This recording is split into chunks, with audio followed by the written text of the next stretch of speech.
everyone, and welcome back to another update video on the 944 Safari that we are 07K swapping and throwing a turbocharger on it. As you can see now, this is a lot more complete than what we had it in the last video. We have the entire harness on now. Everything in the engine bay is pretty much set up, just missing the air box up here, which is right here. So this is where we're going to capture our air. That's going to sit up on there. We have that off for now so that we can still get easy access to stuff, including the fan, which is down here and hasn't been completely wired up yet. So this thing actually runs, and I'm going to put some clips of it running and revving in here. We got it started up for the first time. All of the electronics are now going through the firewall. It's still a little messy over here. We're hoping to be able to clean that up. But we also have it sitting on the ground now. The transmission is back in, torque tube is hooked up, clutch is hooked up, axles are hooked up. The axles are the biggest pain in the butt. Coming in here, don't mind all the junk wiring down here. A lot of the stuff is gonna be tucked up against this wall right here, and also gonna get some new carpet. But as you can see here, so this is a 3D printed shift knob. It's just sitting on there right now, and it actually has a really good grip. I can't even pull it off, and it's not held on there by anything else. But I designed that so that it would press fit. And then our new only 944 shifter right here. This makes it very, very well sprung. It still has quite a bit of throw, but that'll be fixed with the only 944 short shifter as well. The Momo steering wheel back in here temporarily so that we can move it. But a lot of stuff going on down here. You can see the relay and fuse box for the Nexus, along with the CAN bus wiring and such. And I know in the last video I talked a little bit about the dashboard, but coming back to that,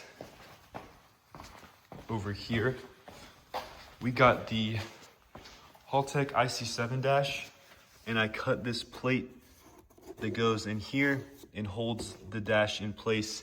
And I'm also gonna get some black silicone sealant to go around this edge on both sides. And that is held in by a spring kind of design. This piece of aluminum is on the edges and is sprung down to hold the actual dash in place, and that is not going anywhere.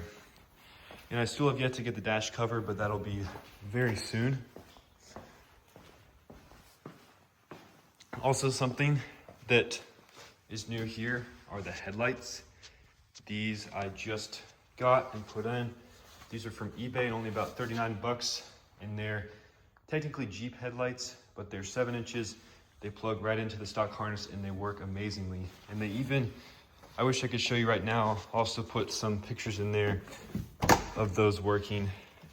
But they'll turn on with a switch, and they'll turn on the high beams with the stock. And the only reason they won't do that right now is because this little buddy needs to go to the battery bar, which is way over there on the outside of the car. We still have to route that through. But the last things we really have to do to get this thing running is finish up our routing on the inside, probably tuck away some of that stuff. And also you might notice the windows are down, and those power windows still work amazingly. They even work better than the Boxsters, so I'm pretty happy with that. All of our air stuff is routed up. The blow-off valve, the wastegate downpipe, which feeds into the exhaust downpipe, and that all goes straight back. And there's really nothing down there right now. You can see just the dump, and that's still a work in progress as well. But I'll tell you, it is super loud. It idles at 100 decibels, I think is what I read it at. But that was in here, no exhaust, with only the middle door open, and that was sitting in this bay. So still a little bit to go. Another thing is the clutch still needs to be, we need to really bleed it because we're having some problems with getting it to fully disengage when you press the clutch pedal in. Because when we tried to move it, we moved it from here to here before we got the fuel pump wired up correctly, it wouldn't go into reverse while it was running. And so that's an issue that we still need to work out.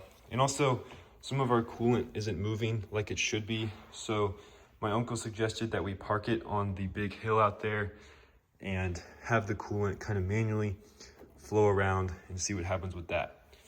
But there's been a lot of progress since the last video and a lot of progress to come. And we're actually gonna be finally able to start working on some cosmetic stuff as I start to get ready to prep for paint. And that's gonna be a beautiful dark red.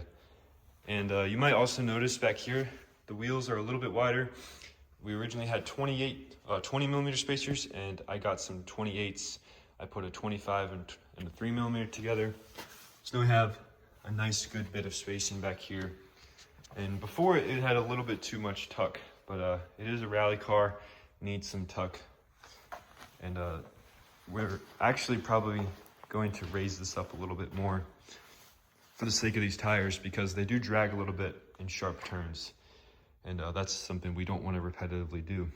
But thank you guys for tuning in like always, and stay tuned for the next video. And we're hopefully going to have some driving footage of this thing soon, whether it's POV or just drive by. But enjoy the clips that I put in here with some revving and such, and I hope to see you guys soon.